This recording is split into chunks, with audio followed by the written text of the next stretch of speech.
pa dobrodošli na prvem letošnjem biološkem večeru z naslovom Brazilski Pantanal, zlomljeno srce Južne Amerike. Del predavanja pa bom posvetil tudi preučevanju, predstavitvi rezultatov preučevanja življenjskih vzorcev gololične pokojke. To je pač tudi moje magistrsko delo bilo iz tega narejeno. Zdaj, nekaj malega o sebi. Sem ravno novopečeni raziskovalec na oddelku za biodiversiteto, tako da sem še dokaj svež tukaj. Po izobrazbi varstva narave.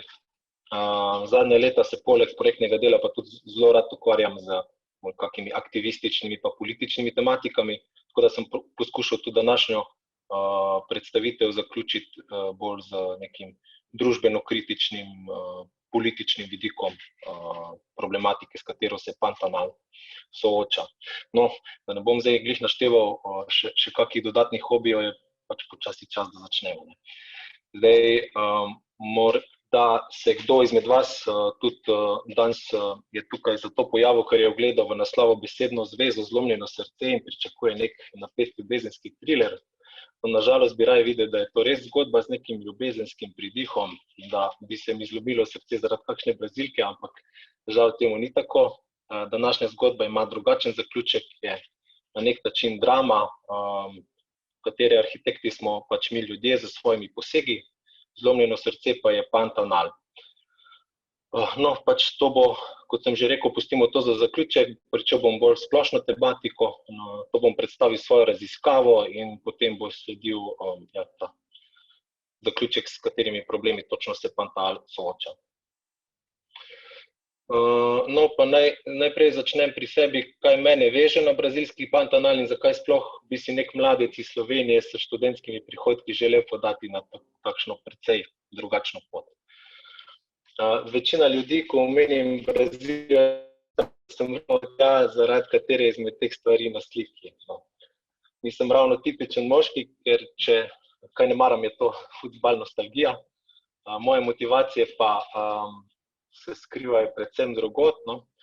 Tudi ta privlačen tip na sliki, ki v Rio de Janeiro privabi milijone ljudi, ni bil moj povod za pot tja dol. Glavni protagonist je zgodbe ptič, kateri bo današnja osrednja tematika. No, seveda nisem tja odpotoval samo zaradi ene vrste ptice, pač pa zato, ker sem iskal neko drugačno izkušnjo, predvsem to je pač možno v študentskih letih, potem, ko začneš delati malo težje in sem rekel, da probam to izkoristiti, pa pri tem sem imel zelo srečo, da sem bil vključen na projekt z naslovom Pantanal, The Pantanal Automated Acoustic Biodiversity Monitoring, kjer pač je glavni cilj projekta zbiranje podatkov na terenu, tako zvočnih kot video posnetkov in potem delati analize iz tega. Ko sem jeseni 2017 tja odpotoval v dogovoru z mentorjem, ki sem ga seveda spoznal šele v Braziliji in pač se podal tako na študijsko prakso in potem tudi sem že vnaprej vedel, da bom iz podatkov iz terena pripravil magistrsko nalogo. Zdaj nekaj, da začnem na kratko v Pantanalu. Območje Pantanala vsebuje sezonsko poplavljeno mokrišče, ki se razprostira na površini od 140 tisoč pa do 195 tisoč kvadratnih kilometrov, tu lahko tukaj vidite. Zdaj, to je samo osrednji Pantanal, tisti, ki pač tudi ima večji del leta vodo. Drugače pa celotno vplivno območje Pantanala je pa tako 350 tisoč kvadratnih kilometrov. To si lahko predstavljate, že samo ta osrednje območje, z poplavnimi ravnicami, je velikosti vsaj 7 Sloveniji, takrat, ko je na tistem vrhuncu vodostoja, lahko pa še več, kot že rečeno. No, večji del leži v zahodni Braziliji, zato tudi pač prav v osrčju Južne Amerike, obdajajo ga pa različni biomi, kot so recimo Amazonka, potem Cerrado, Atlantski gozd in Gran Chaco. Tako je zelo, tam mokrišni ekosistem je pač najmanjših krajinskih enot v Braziliji in tudi najmanjši južnoameriški biom, ampak je kljub temu en najbogatejših, kar se tiče biotske raznovrstnosti. Se bo sama stala, pa se bo slika obrnala, tako se tablica naštima. Ok, malo imamo težave. Kje sem ostal? Aha, no, in je kljub temu eden najbogatejših, kar se tiče biodiverzitete in nasplošno koncentracije favne, ne. Tukaj najdemo recimo vrste, kot so jaguar, za tistimi še največjimi koncentracijami, ki tukaj pač je res da je na vrhuncu, no, ko je drugje povsod je zelo, zelo ogrožena vrsta. Saj tudi tukaj se dogajajo divji lov in podobno, ampak tukaj res je še rekel tako zatočišče, no, za te živali. In posebej je pa poseben ta Pantanal, ker je res preplet različnih teh biomov, potem daje tudi ogromno različnih habitatov, ki se pa tekom leta tudi spreminjajo, ker pač je zelo tako geološko, podnebno, zaradi geologije, podnebja, reliefa, pa tudi sezonskih teh hidroloških ciklov, pol leta je vode, pol leta pa je pač potem sušno obdobje, ko vode manjka. Takole izgleda ena slika, tukaj je zdaj ni čisto na vrhuncu deževnega obdobja, recimo tukaj bi po moje to nekje spomladi, ko že voda usiha, tukaj se tudi vidijo te krave, o katerih bom tudi potem spregovoril, problem. Takšna mokrišča, kot je Pantanal, zagotavljajo nenadomestljive ekosisteme, vsaj omogočajo pritok sveže podtalnice in bogatijo zemljo z novimi hranili, ne. Prav tako pa pomagajo preprečevati poplave in suše ter stabilizirajo podnebje s shranjevanjem ogljika v tleh. Tu živi približno 2000 različnih vrst rastlin in približno 1200 vrst vretenčarjev lahko najdemo. Zdaj, recimo posebnosti Pantanala so, kot že rečeno, jaguari, potem so kake ful velike vidre, ko so velikosti človeka skoraj, potem recimo ful je kajmanov, ki so bili zaradi divjega lova že skoraj izumrli, pa so tukaj se zdaj čisto razpasli. In ena taka markantna vrsta sesalca je še kapibara. Ko samo malo za predstavo, sicer nimam slik, ki sem hotel uporabiti čim več svojih slikc in teh živali, nisem vseh poslikal, no, imam pa precej ptiče potem v nadaljevanju. Vse življenje je v Pantanalu odvisno od tega poplavnega pulza, ne, del leta se, recimo v deževnem delu sezone od novembra do marca padavine pač odtekajo navzdol in polnijo to poplavno ravnico, ki sem jo pokazal na prejšnji sliki, ne, pač večji del tega tukaj je poplavna ravnica, ne, če si predstavljate to, večji del tega tukaj pa so tako par 100 metrov višji hribi in to je to vplivno območje, od koder se vse te reke potem stekajo preko te glavne reke Paraguaj, ki gre tukaj dol v Paraguaj in polnijo to kotanjo počasi in tudi tukaj so bolj hriboviti del in tudi voda se nabira v deževnem obdobju. No, potem to deluje kot taka neka suha goba, če si predstavljate, so to dotekajočo vodo v vase vpija, pa tudi vse hranljive snovi. Potem pa, ko pride v sušno obdobje, to je pa od aprila do oktobra, pa to poplavno območje, ko bi potem to gobo stisko, počasi to vodo iztisne in oskrbuje pač celotno območje za vlago še dolgo potem, ko deževje že izgine, ne. Zdaj, na kratko naj predstavim še Pantanal kot zavetišče za ptice, ker ta predstavitev tudi govori o gololični hokojki in se zato spodobi, da naredim tudi tak uvod v ptičji del. Zdaj, gololična hokojka je na območju Pantanala še vedno zelo pogosta vrsta, ker pač, no, to trditev čisto ne drži, da so antropogeni vplivi, kot sta uničevanje gozda in lovski pritisk v tej regiji nizki, ker letos se je izkazalo, da pač je bilo ogromno požarov.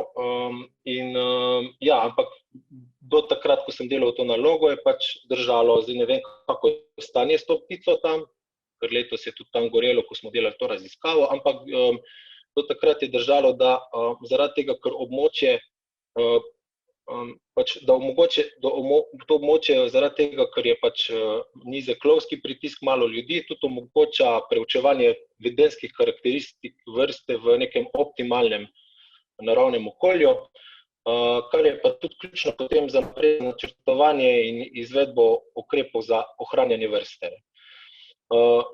Pantanal je tudi podpira eno največjih, ima eno največjih koncentracij vodnih ptic v celinskih vodah in kar 463 vrst ptic je bilo že zaznanih v poplavnih habitatih, kar je največ na svetu. Zdaj, posebej značilni sta pa te dve vrsti, to sta prav taki markantni vrsti za Pantanal, in se spodobi povedati kaj več o njih, to je pač Džabiru, ja, in potem to je hiacintna ara. Zdaj, hiacintna ara je tudi največja vrsta papige, en tak par papige na divjem trgu doseže tudi tako $90,000 navzgor. Tako da so zelo željene in jih v naravi je pa tako, zdaj mislim, da populacija, če se ne motim, v Pantanalu naj bi bilo 1500 parov. In glih te papige so najdle glih v Pantanalu eno zadnjih zavetišč, da so lahko preživele, so bile že na robu izumirja. Zdaj so sicer boljše zaščitene, ampak na srečo tukaj so preživele, ko so druge že skoraj popolnoma izginile. Potem ta Džabiru je pa ena taka ikonska vrsta Pantanala, s tema dvema vrstama ga oglašuje in je tako velik skoraj kot človek, kot štorklja ogromna. So imeli tam v tem, tam, kjer smo bivali, so padle iz gnezda in so pol skrbeli za šteri in to je strašno, ko hoče od tebe hrano, tako, ne vem, ne znam opisati zdaj. Ampak zelo zanimive vrste. Gremo naprej do bistva. Zdaj, Gorolična hokojka spada pod skupino kracidi in te kracidi so ena najbolj ogroženih vrst na svetu ptičev, ta družina. Saj so zelo občutljive na spremembe v habitatu in so prepoznane zaradi tega tudi kot indikatorske vrste. Deforestacija gozdov v kombinaciji z netrajnostnim lovom pa je v večini primerih gre tudi to za lov na črno, ta dva sta glavna gonilnika, še enkrat, deforestacija in kombinacija z netrajnostnim lovom, to je pač glavni gonilnik za izginotje teh vrst iz nekega območja, so zelo občutljive na ta dva dejavnika. In predstavlja tudi največjo izlovljeno biomaso ptic v Južni Ameriki in veljajo za eno najbolj ogroženih družin ptic na svetu, kot sem že rekel. To povsem zato, ker so K-strategiji, to pomeni, da pač se njihove populacije zelo počasi obnavljajo, imajo tako pod te hokojke, ki so najbolj ogrožena skupina, kar lahko vidite tudi iz grafa, večinoma jih spada pod ogrožene, imajo od 1 do 2 mladiča na leto samo, ko pač živijo tako, so dolgožive vrste 20 do 25 let in imajo zelo malo naravnih sovražnikov. Ko tukaj pride človek v igro, se stanje poslabša takoj. Polguani so malo manj ogroženi, čeprav tudi če vedno ful, so pa malo bolj drevesne vrste, ti so bolj na tleh, to se takoj pozna. Te čakalake so pa bolj prilagodljive, to je pa tole. In so zato tudi manj ogrožene. Ampak kar se pa tiče teh hokojk, to je ena izmed hokojk vrste vsega skupaj 16, te so pa zares problematični. In okrevanje vrste, ko jo iz nekega območja iztrebiš, je zelo dolgotrajen proces. Zdaj pa nekaj več o sami vrsti.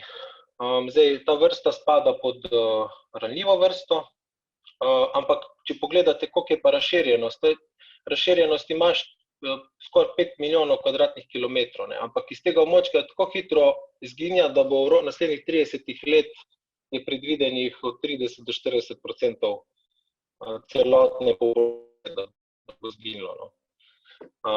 Tako da zato je tudi klasificirano kot ranljiva vrsta. Živi v nižinskih gozdovih, ki so njen glavni ta tip, najdemo jo tudi v kakih grmičevjih, ampak gnezdi na visokih drevesih, tako da rabi gozdove, no. Ja, zdaj, kaj več bom naprej potem na primerih. Zdaj, vrste smo spremljali znotraj raziskave z fotopastmi. Zdaj, fotopas, to je pač zelo simpel naprava, deluje na baterijske vložke, ima tudi senzorje za nočne slike, dnevne slike, ne. Tukaj deluje ali pa na termik, pač na temperaturo, ima različne senzorje, in potem naprej, ko gre žival mimo, jo zazna, bodi si po dnevi, po noči. Zdaj, ker je tukaj v tej originalni študiji so delali to študijo za sesalce, ampak ker je to zelo velik ptič, med 2 in 3 kilograme, tehta odrasla ptica, je bilo to pač tudi zelo primerna metoda in stranski produkt je bilo dovolj podatkov za še dodatno študijo, in tako sem prišel jaz noter, no, ker noben teh podatkov ni obdeloval, no, to sem bil priložnost.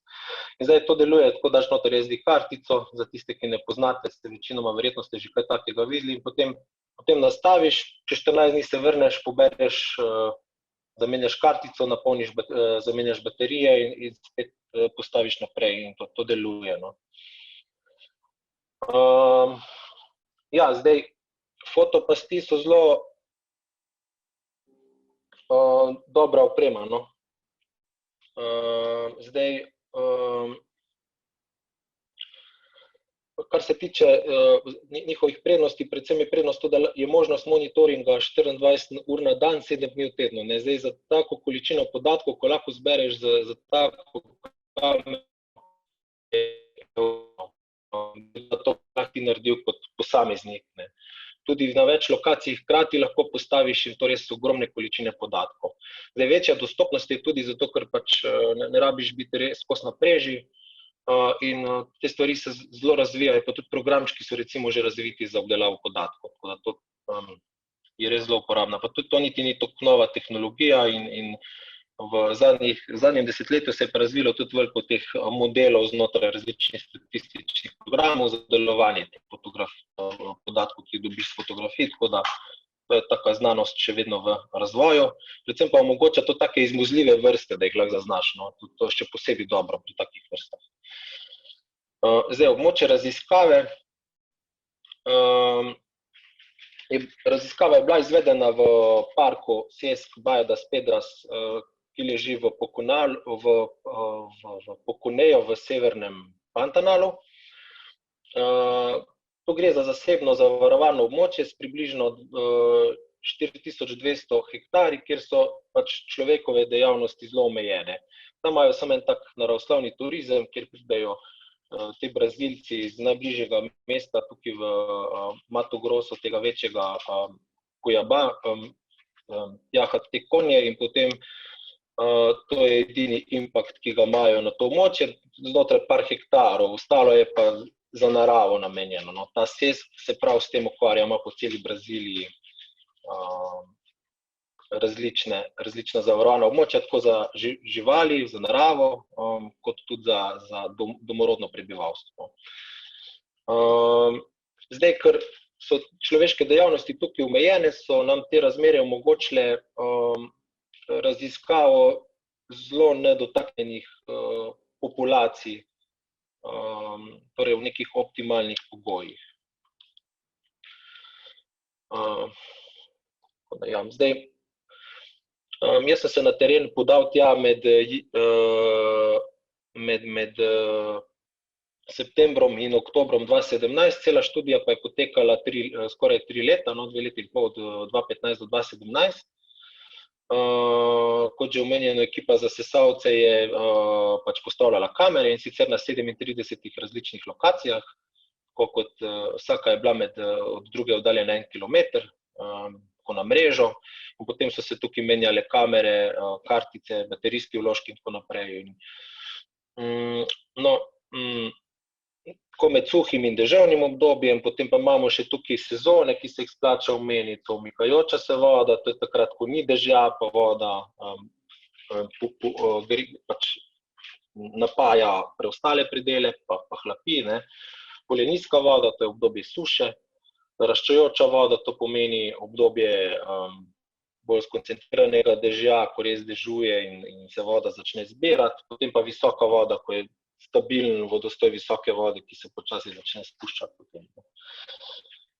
Zdaj, imeli smo interval ozorčenja, da vsaj 5 dni je mogla biti kamera na isti lokaciji postavljena, brez da si jo premikal, brez da si je bilo neki zunanji vplivi, da pač si lahko to vzel kot nek vzorec zanesljiv. To pomeni, da ni, ne vem, kak človek prišel mimo ali pa da se ni vmes nehala snemati, pa si pol vzel sem 2 dni, no, recimo.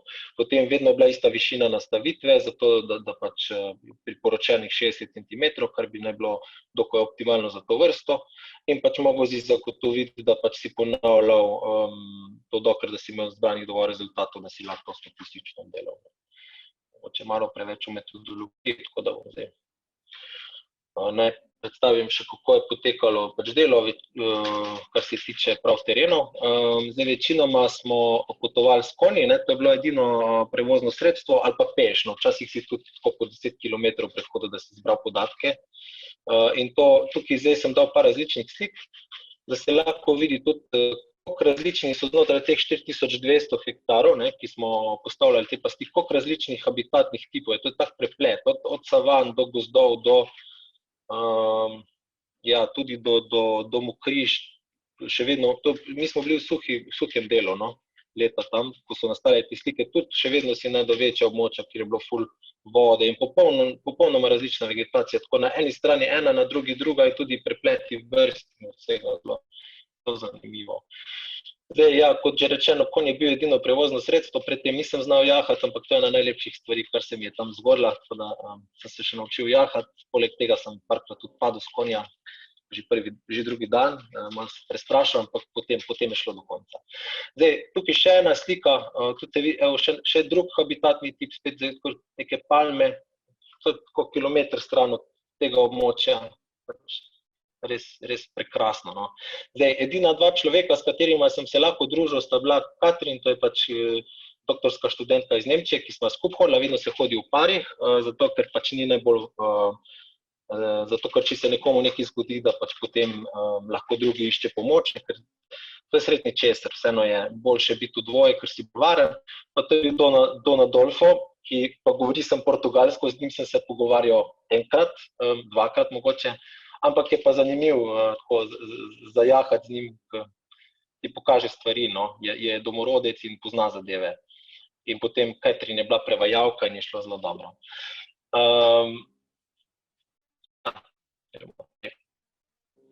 Kaj vse lahko beležimo s fotopastmi?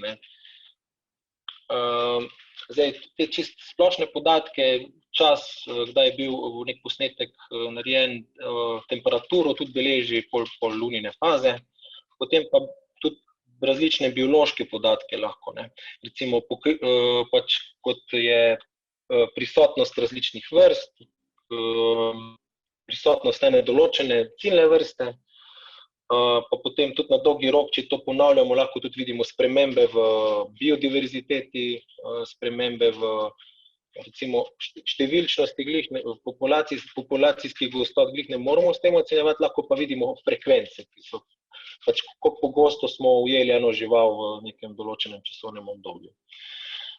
Spol lahko identificiramo v primerih, kjer je spolni dimorfizem, kot pri naši vrsti, potem tudi reprodukcijski uspeh, ker to so bolj take vrste, ki se rade skrivajo, še posebej takrat, ki imajo mladiče, in na tak način lahko zabeležiš, a so uspešne reprodukcijsko ali ne. Potem plenilce lahko identificiramo, smo dobili tudi kakšne zanimive živali, kot so pume, jaguarji, to so zelo redki posnetki tega, ampak se tudi to ujelo. Pa identifikacija antropogenih vplivov, ki na tem območju na srečo res ni bilo veliko, razen enkrat smo zabeležili nekoga, ki je imel puško, pa še zdaj ne vemo kdo in zakaj. Ampak to je bila edina zabeležba potencialnega lova v 2 letih in pol. Drugih antropogenih vplivov pa ni bilo zabeleženih. Razen tega, da je ogromno krav, ki preidejo v ograje in potem se tam pasejo in spijo in podobno, ampak to ni predstavljalo večjega problema. No, zdaj tudi zbiranje podatkov ni čisto vedno, ne gre tako kot po maslu. Velikokrat se te kamere tudi okvarijo zaradi različnih razlogov, kot so recimo, ne vem, od tega, da jo žival poškoduje, ker je zanimivo od tega, da je prevroče in pač preprosto se pokvari ali pa, ne vem, se pokvari SD kartica zaradi vročine in podobno. Včasih tudi čisto neznan razlog, zakaj ne dela, pa potem improviziraš, ampak ja, navadno delajo, zdaj tako 1/10 primerov pa recimo imaš težave, no. Zdaj tudi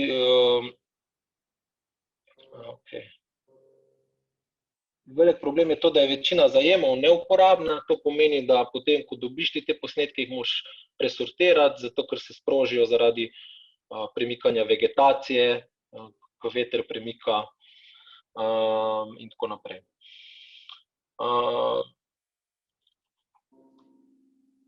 Zdaj, najboljše, da kar pridem na svojo nalogo. Naša študija na gololičnih okojki temelji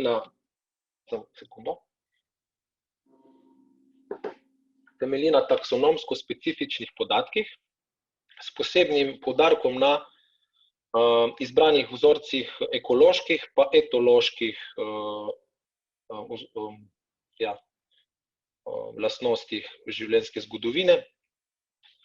Zdaj delali smo na 2 tematikah, znotraj katerih smo pa razvili 6 hipotez. Zdaj, ovrednotili smo vzorce dejavnosti razmerja med spoloma pa družbene organizacije, potem znotraj tega je bilo 5 hipotez, ki bom vsako posebej na hitro povedal, da ne zdaj predolgo. In potem druga tema je bila pa vrednotenje starosti potomcev in ocene reproduktivnega obdobja. To je pa moj ljubši del, ta drugi del, čeprav samo 1 hipoteza.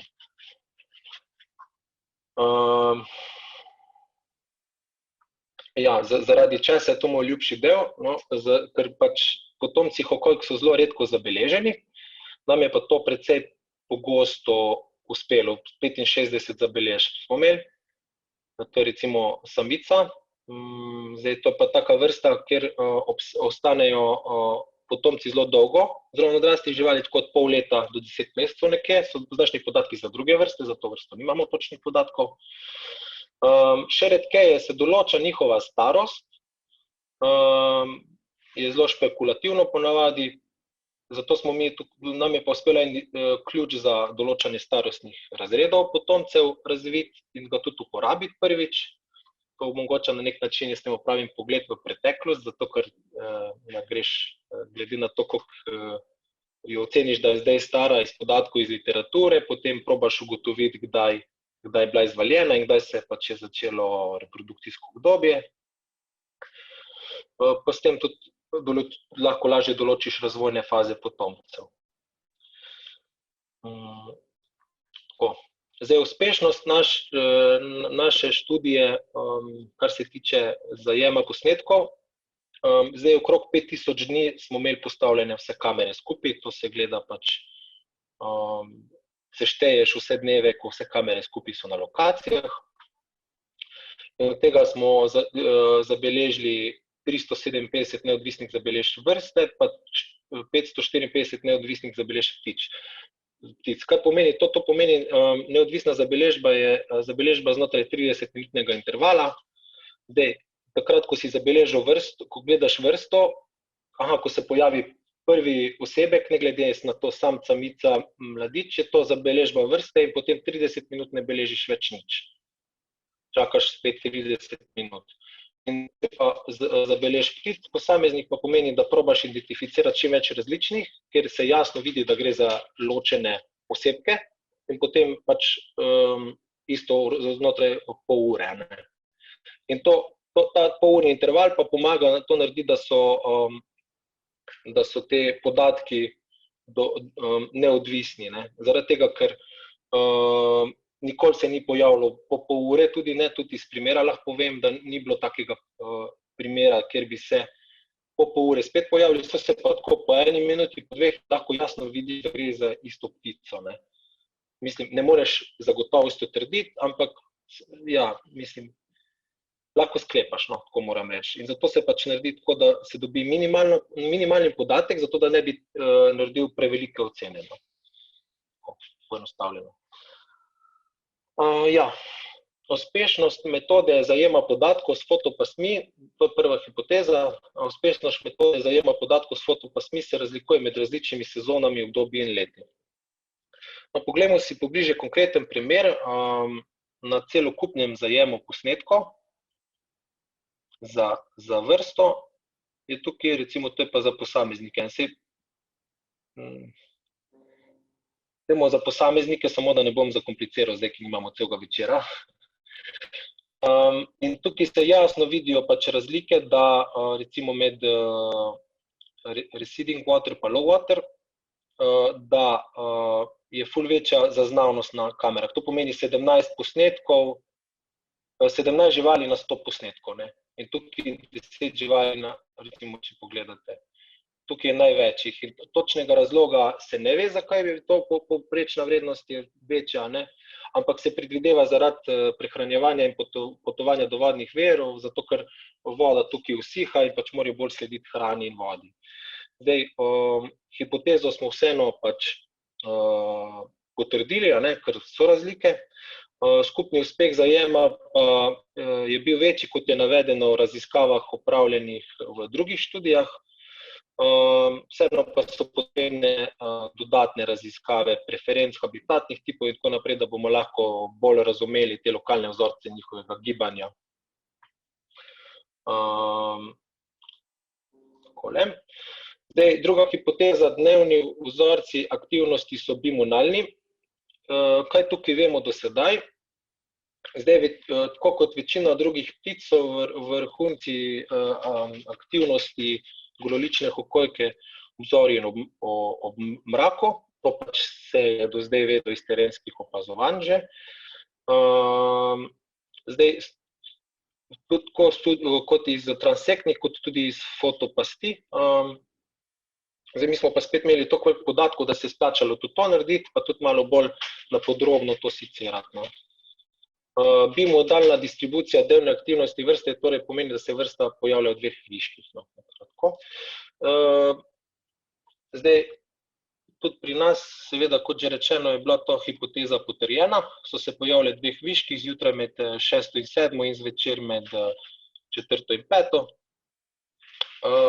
Ko pač hipoteza potrjena, pričakovan rezultat, kot že rečeno, in zdaj smo si pa postavili dodatna vprašanja, ki so, kakšne so razlike med različnimi sezonami, med različnimi spoli, pa tudi zelo zanimivo, to pač so prvi taki podatki, ker do zdaj ni še nikoli uspelo toliko mladičev zabeležiti, kakšna je razlika med pojavnostjo odraslih ptic, kjer potomci niso zabeleženi z njimi, in pa takrat, ko so z njimi tudi prisotni potomci. Te stvari smo potem tudi statistično obdelali in smo prišli do zaključka, da med suhim in deževnim obdobjem ni razlike, prav tako ni razlike v pojavnosti med samci in samicami, čeprav to smo na nek način tudi pričakovali, da bodo taki rezultati. No in zdaj pa najbolj zanimivi del, tudi med odraslimi osebki, ki so prisotni mladiči, in med tistimi, kjer mladiči z njimi niso prisotni, ni statistično značilnih razlik. Torej, to pomeni, da pač se gibljajo isto, edino pač mi jih težje zaznamo, ker so bolj pazljive, ampak v naravi, takrat, ko človek ni prisoten, so one čisto isto, vzorci so čisto isti, no. Nobene resne razlike. Tako, zdaj, še naslednja hipoteza, odrasle ptice tvorijo enospolne sestoje. Te raziskave socialne organizacije gololične hokojke so tako kot raziskave potomstva zelo redke. Na podlagi nekaterih podatkov iz literature, pač oziroma tukaj bi bolj rekli domnev, kot pa nekih resnih podatkov, in pa nekaterih podatkov za druge vrste, sem poskušal zaključiti nekatere vzorce, kot so pojav enospolnih sestojev odraslih ptic in potencialnega vedenja dvorjenja na tako imenovanem rastišču, kot je bilo pri tem že predlagano, kot že rečeno, na podlagi domneve, no, na podlagi enega podatka opaženega. Kaj pomeni to dvorjenje na rastišču? To je tak pojav, recimo pri nas je vrsta divjih petelin, ki to počne. Samci na nek način imajo tak paritven obred, ples na nek način, kjer se potem postavljajo in potem samica izbere najbolj primernega. Ne. Samice so okoli, samci so, pa delajo te svoje čarovnije. In no, pač iz tega vidika sem naredil pregled literature, pa poskusil identificirati, kakšne so ugotovljene gostote osebkov na kamerah pasteh in kakšne so pri transektnih študijah. Transektna študija pa to, ko greš čez en transekt in beleži vse, kar slišiš in kar vidiš.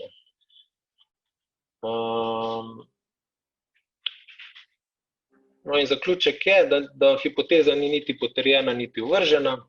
Zdaj, povprečno število se gibalo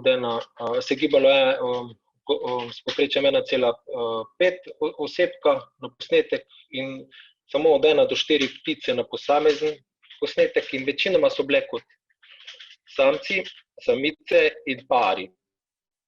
Sicer je tudi to lahko malo pristranski podatek, ker je lažje posneti sam osebek na kamero kot pa par in lažje je posneti par kot pa 3 osebke skupine.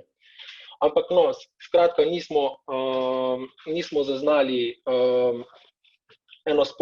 večjih enospolnih sestojev, kot je bilo predlagano na podlagi enega primera za to vrsto.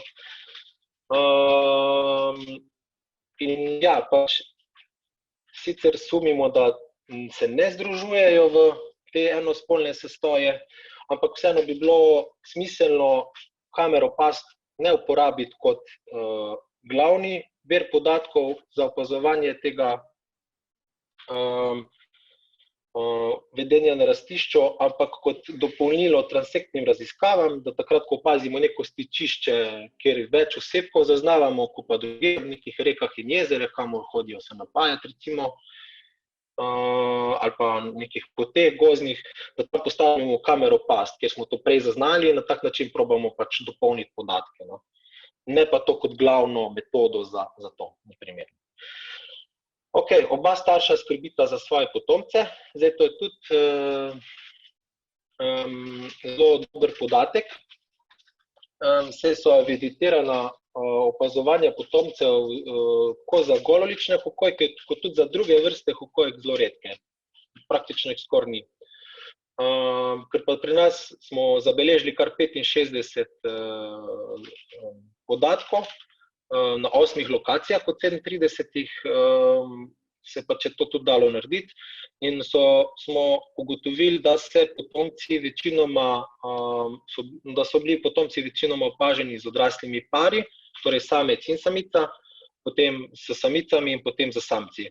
Torej smo potrdili hipotezo, da oba starša skrbita za svoje potomce. Zdaj, lažje, kot že prej rečeno, zaznati posamezen osebek ali pa 2 kot pa 3, torej pač to še dodatno podkrepi to, da to drži. Ker je težje zaznati več osebkov hkrati in razlika je bila, več smo posamezni zabeležili odraslih, ampak ko smo pa zabeležili odrasle osebke z mladiči, pa smo zabeležili precej več jih skupaj z pari. Okay. Zdaj, na posnetkih fotopasti ni bistvene razlike v številu zabeleženih moških in ženskih posameznikov. Tukaj smo tudi naredili en pregled literature in na podlagi tega ugotovili, da pri večini vrst je več zabeleženih samcev, ampak spet večinoma so to izvedene transektne metode. In ja, kar se tega tiče,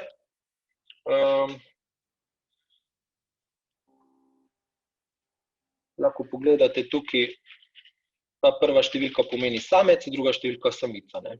In potem koliko je razmerje, ne? Recimo, če je 0,5 proti 1, to pomeni 2 samici na enega samca, oziroma 1 samico na pol samca. No.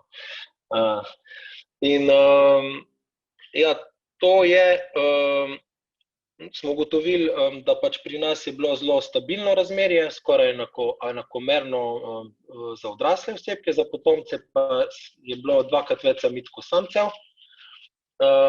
Torej, ta metoda je bolj primerna za določanje teh razmerja med spoloma, kot pa metoda transekta. Je pa zelo pomembno tukaj izpostaviti, da iz razmerja spolov lahko ugotovimo, če je neka grožnja prisotna. Recimo, če je prisoten divji lov, bojo ujeli več samcev, zato ker so bolj teritorijalni, pa tudi bolj radi se kažejo. Samice so bolj zakamuflirane, se skrivajo in tako naprej, se tudi ne toliko oglašajo in zato bo lovec prej ustrelil samca kot samico. Torej, če bo prisotnost divjega lova, bo razmerje, kot je recimo v tem primeru tukaj, kjer so res zaznali divji lov. In potem, če bo samic manj, pa pomeni, da verjetno pleni nekdo na gnezdih. Zato, ker tudi v primeru, da je več potepuških psov, ponavadi je samec tisti, ki prvi brani, je prvi tisti, ki tudi umre, ne. Tako da pač, take stvari se lahko izvejo tudi iz tega. Če je nek problem, ki ogroža stabilnost populacije, lahko izveš iz razmerja med spoloma. Je pa zanimivo to med potomci, to do zdaj sem 2 podatka, eno v ujetništvu in eden je naš, v naravi, ker je zelo podoben ta ujetništvo. Tu so te, ki smo jih mi zaznali različnih starosti, v ujetništvu so pa te, ki so bili že izvaljeni. No, in več se zvali samic in tudi mortality rate med samicami bi naj bil večji, tako da verjetno je stanje pri mladičih bolj realno tako in je to neko bolj stabilno stanje. Ok, no to smo delno potrdili, to hipotezo. Tako, zdaj pa glede parjenja, no? Eno vprašanje.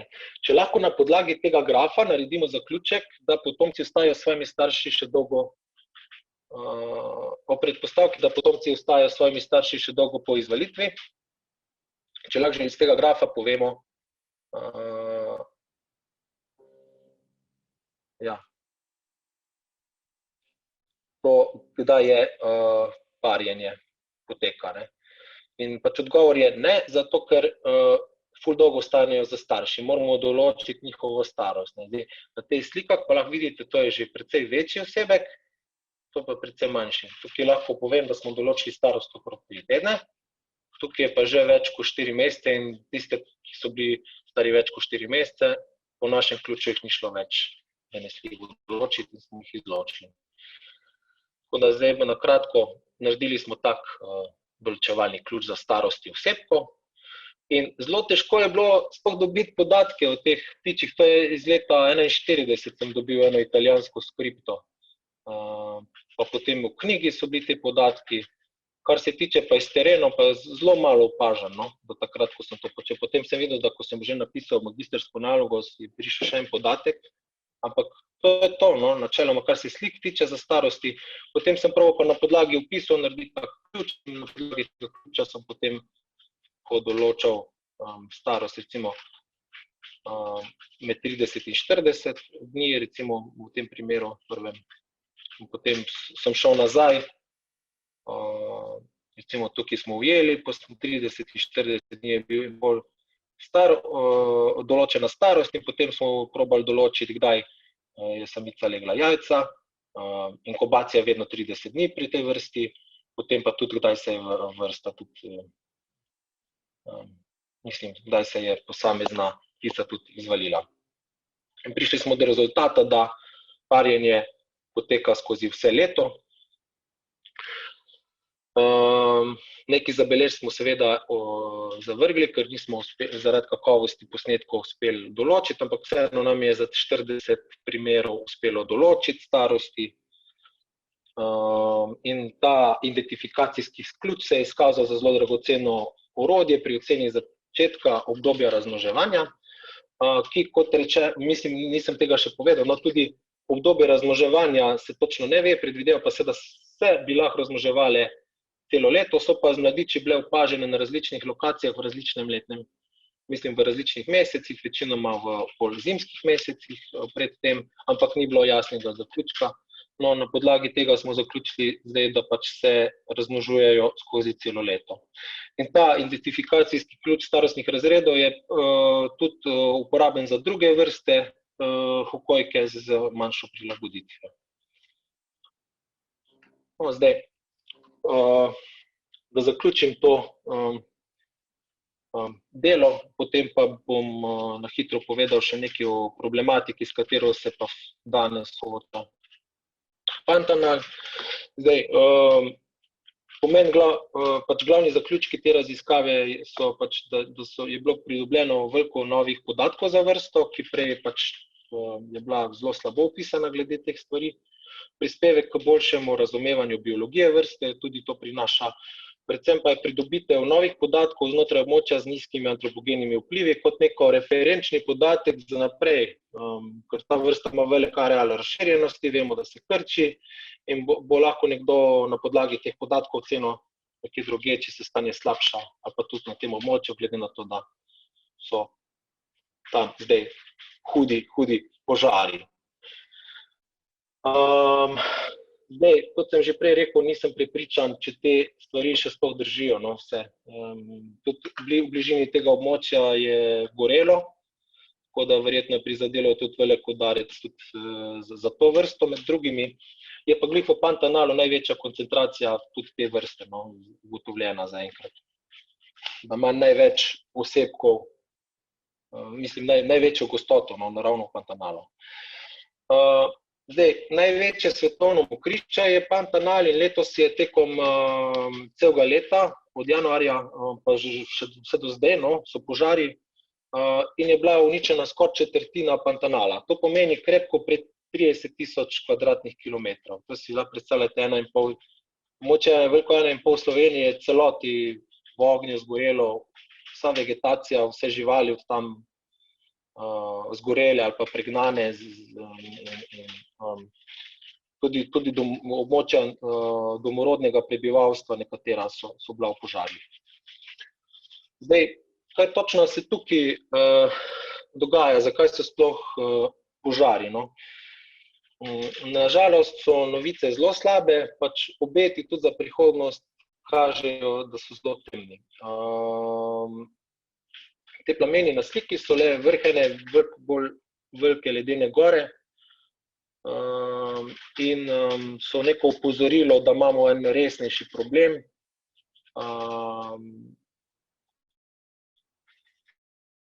Ki pa verjetno se bo nadaljeval še v prihodnjih letih še bolj intenzivno. Zdaj, to, da lažje orišemo problem, se vrnimo na prvi del predavanj, kjer sem govoril o tem, kako je podoba Pantanala s prepletom habitatnih tipov in visoko biološko pestrostjo odraz poplavnega pulza tega območja. Ta poplavni puls na nek način tudi imenujemo kot srce Pantanala, saj napaja to ogromno mokrišče, ne? Kot smo rekli, v deževnem delu sezone kot neka suha goba to vse skupaj pije. V sušnem obdobju pa ta goba potem iztisne na nek način to vodo nazaj v območje in jo napaja, dokler pač spet ponovno dežuje. No, to leto je bilo drugačno od tega, kar se pozna. Poplavna ravnica v Pantanalu ni bila poplavljena, se pravi, to govorimo o obdobju od decembra 2019 do marca 2020. In Pantanal se je zato soočil z največjo sušo v zadnjem pol stoletja. Ja, in kako se lahko to zgodi na nekem območju, ki običajno vsebuje take ogromne količine vode? Zdaj, odgovor je, najbolj očiten odgovor je, da je to posledica podnebnih sprememb. Ja, kar podbirajo tudi zadnja znanstvena dognanja, še pred temi intenzivnimi požarji v januarju, to se je bila izdana publikacija prav na to temo. Sem to odkril včeraj, ta članek, in je zanimivo, da je tudi moj mentor soavtor tega, tako da nisem vedel, zakaj tega nisem poznal prej, ampak zelo dobra publikacija, če koga zanima, naj si pogleda, ne. So pa prav predikcije tudi za naprej narejene. Že pred letošnjo sušo so predvideli bolj vroč Pantanal, kjer je moč pričakovati močne suše in ekstremne padavine. Predvsem pa to so predvideli zato, ker se dogaja sprememba v oceanih, ker se grejejo, in to bo vplivalo tudi na padavine, ne, v Pantanalu. In tukaj, ko vpliv ta poplavna ravnica, ne, ta osrednji del, ne, to sem govoril na začetku o 350.000 kvadratnih kilometrov, to je ta vplivno območje, ko imamo to poplavno ravnico, 140 do 190.000 kvadratnih kilometrov, ne, to bo, ta osrednji del bo najbolj prizadet. Tukaj se lahko vidi, da se bodo padavine zmanjšale tudi do 1 metra na leto, ne, če si predstavljate. In to je že realnost. No, podnebne spremembe pa so le del problema, redni človeški posegi, namreč močno slabša položaj tako zunaj kot tudi znotraj Pantanala. Severno od Pantanala, recimo, ko je območje Amazonije, se to še naprej krči. Kakšna fauna, ki izginja, pa potem vpliva to, ker tam fauna, flora, se pravi, flora, ki izginja iz tega območja zaradi izsekavanja, sicer pomaga pri izhlapevanju vlage v zrak, del te vlage pa nato se sprosti v obliki padavin nad Pantanalom. Torej, tudi če se zdaj izsekavajo gozdovi nad Amazonijo, to vpliva posredno tudi na Pantanal.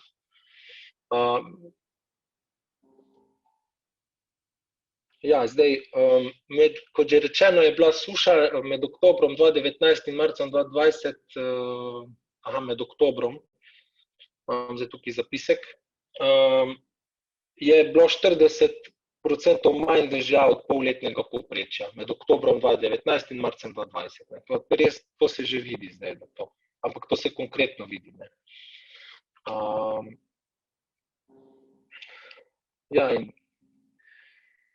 In potem tudi tukaj imamo en primer elektrarne, ki so se začele graditi, in tudi te elektrarne vplivajo na ta vodni puls. In zaradi tega še dodatno doprinese sušam, ker že takrat, ko že ni vode, jo še dodatno zadržujejo. Imamo en skupek enih človeških dejavnikov, plus podnebne spremembe, ki so tudi posledica človeških dejavnikov, in to pač zdaj ne kaže nič dobrega. Zdaj, tukaj je ena taka animacija, ki sem jo našel na enem izmed časopisov, tako lepo nazorno prikazano, kako so se širili požari do konca septembra, mislim, da do sredine septembra. Zdaj, kot že rečeno, čez 30.000 kilometrov je zgorelo že. Ogenj za Pantanal sicer ni nova zadeva, kmetje tukaj že stoletja zažigajo vegetacijo kot poceni način za vrnitev hranil v tla za nadaljnjo obdelavo teh tleh potem. Na tak način rančarji tudi obnavljajo pašnike za govedo. Ekologi pa poudarjajo, da taka trajnostna raba, da to pač trajnostna raba in da te, ki to že tradicionalno počnejo, ne predstavlja problema. V zadnjih letih pa se Pantanal sooča še z enim drugim problemom, ki je sprememba rabe zemljišč. In ravno te spremembe rabe zemljišč, zato ker te ljudje, ki zdaj hodijo, ti novi rančarji, ti novi kmetje, ki ne znajo dobro uporabljati tega ognja. In zdaj Pantanal je pa 93% v privatni lasti in je zelo težko tudi za kakršnekoli naravovarstvene organizacije in zavarovana območja, da bi preveč pomagala v taki veliki krizi, s katero se zdaj sooča. Zdaj, pa ne le to, da se po nesreči tem kmetovalcem tudi namerno požigajo gozdove, zaradi tega, ker hočejo širiti svoje obdelovalne površine, ker težko konkurirajo večjim kmetovalcem, vedno težje, in tudi tisti manjši lokalni kmeti so začeli težiti k temu, da požgejo čim večje območje, da čim bolj razširijo za pašo. Ja, zdaj problem letos je bil še tudi to, da so te barijere vodne, ki drugače obstajajo, vse pač izginile večinoma in ta ogenj se je tudi tam, ker ni bil namenoma, tudi tam, ker ni bilo namenoma, se je potem prinesel iz teh pašnikov in travišč na gozdove, savane in ostale habitatne tipe. In samo v letošnjem letu je bilo že čez 18,000 požarov, no, samo tako za en zanimiv podatek. Zdaj, skupno črede krav štejejo 4 milijone v Pantanalu. Zdaj, Brazilija je vodilna v izvozu govedine na svetu, je država z več kravami kot ljudmi, sem prebral na internetu v enem članku, kar pomeni, da ima več kot 210 milijonov krav, samo Brazilija. In tudi Evropska unija je velika uvoznica brazilske govedine, pa tudi soje za krmo predstavlja velik problem, zato ker to, kar ni za govedino tam spremenjeno, je pa za sojo. In tudi to sojo bolj poceni prodajajo Ameriki, imajo za domačo krmo in tudi Evropi. Ne? In ja, Evropska unija bi pač po mojem mogla nekaj narediti na to temo, ne? Samo to pač, ja, danes nismo zato tukaj, da bomo kritizirali, ampak glede na to, kako je stanje tam, bi pričakoval, da pač, ne vem, se potrudimo, ne. Živinoreja in agrikultura sta močno podprta tudi s strani tamkajšnje vlade. Cena novih pašnikov je zelo visoka, pa obdelovalnih površin tudi, no, saj pač deforestacija prispeva k izgubi teh močvirnatih površin, ki se pač ne morejo obnoviti, ne.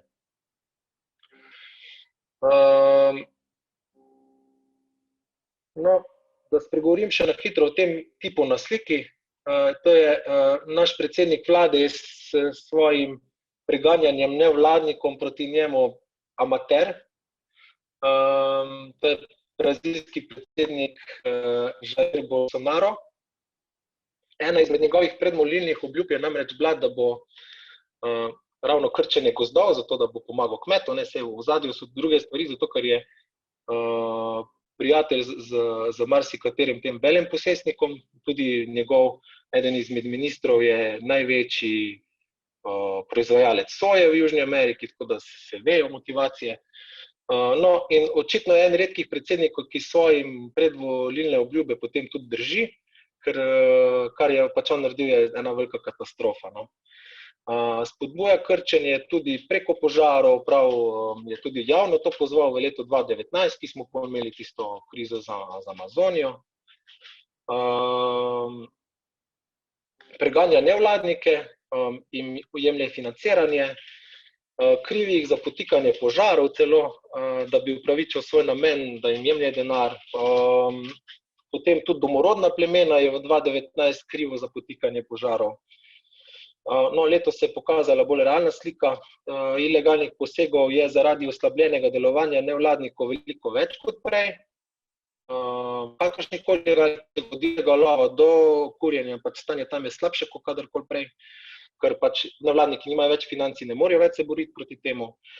Stopnja rasti požarov pa se nadaljuje predvsem izven območij domorodcev. Vse njegove trditve so napačne, žal so naše oči pa letos bolj odprte v korono, kot pa v požare. Lani v Amazoniji je bilo ogromno požarov, smo se vsi s tem na nek način tudi obremenjevali po celem svetu. No, letos stopnja tam ni nič manjša požarov, s tem, da je pa v Pantanalu tako za 50% povečanje. Letos tudi glede na mednarodne pritiske potem poslal tja vojsko, ampak satelitske slike kažejo, da so se požari sem večali in so dosegli nove rekorde. To je bilo bolj lepotni popravek. No, zdaj verjetno, ja, potem pa še pravi, da so se mediji zarotili proti njemu in podobne stvari, da sploh nimajo problema s požari, da nevladniki lažejo in verjetno vas spominja to še na nekoga, no. Zdaj njegova ekipa pomaga pri opustošenju narave, ker tudi v septembru so tudi sprejeli nov zakon, ki krči pravice narave in še dodatno bojo lahko na nekih priobalnih območjih izčrpavali gozdove, ki jih prej niso smeli. No, tudi to verjetno vas spominja še na nekoga.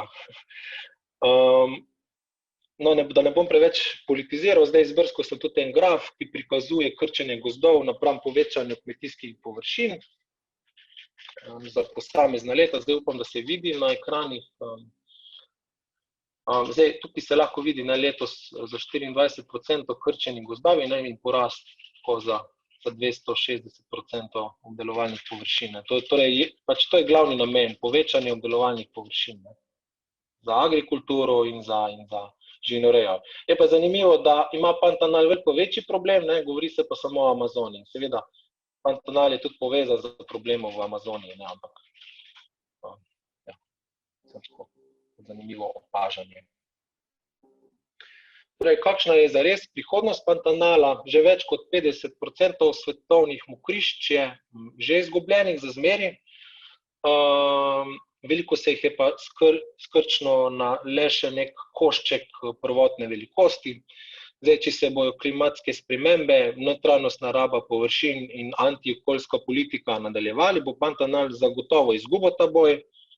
Zdaj, vemo, da verjetno se bojo res nadaljevali vse klimatske spremembe, no pa tudi glede na to, kakšne so zdajšnje politike v Braziliji, ni pričakovati izboljšanja, prej nasprotno. Zdaj, s tem, ko bo izginil Pantanal, bo tudi izginile mnoge sedaj stabilne populacije živali, ki so drugje že zdavnaj izginile ali pa so zdesetkane in tukaj imajo še neko tisto zadnjo zatočišče. To govorim predvsem recimo o hiacintni ari pa o jaguarju kot nekih bolj karizmatičnih vrstah prepoznanih, ampak je še mnogo drugih vrst, ki imajo problem. Pa tudi zdaj se že ve, da veliko kera vrsta, ki je endemična, si ne bo nikoli več opomogla ali pa bo celo zaradi teh požarov izumrla. No, kar se tiče problema za živali, nisem nobene slike pripel, kjer bi bile upečene, zgorele, poškodovane pa shirane živali zaradi lakote, ker pač nisem hotel vas traumatizirati, ampak ja, malo za šalo. Ne, da so bile samo živali prignane iz teh območij, tudi precej jih sedaj strada in ja, pač bojo poginile to, kar še niso. In tudi tukaj lahko vidite še eno sliko, to je zdaj zadnji zemljevid, sem končal, vem, da sem malo dolg. Tukaj so požari, to vse, kar je rumeno, in kar se tiče pa teh vijoličnih barv, je pa domorodno prebivalstvo. Tukaj se lahko vidi, domorodno prebivalstvo in zavarovano območje za naravo. Tukaj so bila prej najmanj dotaknjena območja in sedaj je največ požarov. To je pač veliko jih je nenamernih, ampak tudi veliko namernih. In ja, tukaj je eno zavarovano območje, ki je bilo najbolj prizadeto. Tukaj tudi deloma, ko so domorodci, je bilo prizadeto. Ti ljudje ne samo, da izgubljajo pravico do narave, ki živijo tam, zdaj tudi svoje domove izgubljajo. To je pa še ena izmed dodatnih tragedij te zgodbe. No, Strto srce Južne Amerike je torej zgodba z nesrečnim koncem enega izmed zadnjih večjih mokrišč na našem planetu in je zgodba, katere epilog je neznan glede na trenutno situacijo, ampak se skoraj gotovo ne bo končal z nekim pozitivnim koncem, saj zdaj izgleda, kot da to območje vztrajno umira. No, in to je to iz moje strani.